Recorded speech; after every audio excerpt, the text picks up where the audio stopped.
Dinner, 6:30. The smell of rice and lamb still hanging in the air. Omar is telling a story about his day, hands moving as he talks. Noor cuts in halfway through his sentence. Again, the third time tonight. Layla lifts a hand gently. Noor, we're listening to Baba. Wait your turn. Noor nods. She really means to. She stays quiet for maybe 90 seconds. Then another thought bursts into her mind, and before she even realizes it, she's talking over him again. Last week, this exact thing happened. They took away dessert for the night. It didn't help. Tonight, Omar's patience is gone. No tablet for a week. Noor's shoulders sink. She stares at her plate and quietly whispers, "I forgot." 5 minutes later, she interrupts again, already halfway through another thought before she even notices she's done it. Layla catches Omar's eye. Neither of them says it out loud, but they're thinking the same thing. This isn't working. It never really has. Every time the consequence gets bigger, the behavior stays exactly the same, or sometimes gets even worse. The whole table feels tighter than it did 5 minutes ago. Omar isn't a harsh parent. He genuinely believes consequences teach children where the lines are. So does Layla. They've done what every parenting book recommends. They've stayed consistent. They've followed through. They've tried. The problem isn't their love for Noor. It's that the advice they're following doesn't match the way Noor's brain works. If you've ever taken something away, watched it do nothing, and then taken away something even bigger, you're not alone. A lot of thoughtful, loving parents end up exactly here. Here's what's actually happening. For many ADHD children, punishment doesn't simply fail to work. Sometimes it makes things even harder. Not because you're too strict, not because you're too soft, not because you don't love your child enough, but because punishment assumes your child's brain can already do something that, in that exact moment, it simply can't reliably do yet. Picture quicksand. The moment you feel yourself sinking, every instinct tells you to fight. Push harder, pull harder, struggle with everything you've got. But quicksand doesn't work like solid ground. The harder you fight, the deeper you sink. Punishment often works the same way. It assumes behavior is a simple choice. Pull the consequence, and behavior changes. But for Noor, interrupting isn't a choice she's calmly making after weighing the consequences. The thought arrives, the words follow. Only afterwards does her thinking brain catch up.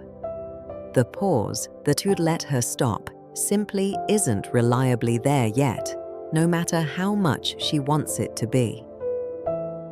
So taking away the tablet for a week doesn't build the missing pause. It simply asks a brain to use a skill it doesn't yet have. Instead, it adds stress, and stress makes that pause even harder to find. The part of the brain that helps us stop, think, and choose differently works best when a child feels calm and safe. Add fear, add shame, add a punishment hanging over the week. Now the very system you're hoping will learn becomes harder to access. It's a little like trying to teach someone to swim by making the water feel more dangerous every time they struggle. There's another problem. A week is an eternity for an 8-year-old. By tomorrow, tonight's punishment is already beginning to lose its connection to tonight's interrupting. By day 3, Noor may barely remember exactly what started it. She only knows something bad is still happening. ADHD brains learn best from feedback that's immediate and connected to the moment. When consequences stretch on long after the behavior, they stop teaching. They become background noise. Instead of learning what to do differently, the child simply lives under a punishment that no longer feels connected to anything she can change. There's also a quieter cost. Noor already knows she gets corrected for the same thing again and again. Children with ADHD often hear far more correction than encouragement throughout their day. Little by little, every bigger consequence starts feeding the same painful belief. I'm the kid who can't get this right. I'm just too much. Those thoughts don't help a child pause. They make the next moment even harder. Shame doesn't build self-control. It simply adds another weight, while the child is already trying not to sink. So what actually helps? Think about getting someone out of quicksand. You don't tell them to struggle harder. You change what they're standing on. First, stop sinking. If consequences keep getting bigger, but the behavior stays the same, stop escalating. That's your signal that punishment isn't solving the problem. Second, find solid ground. A calm brain learns better than a stressed brain.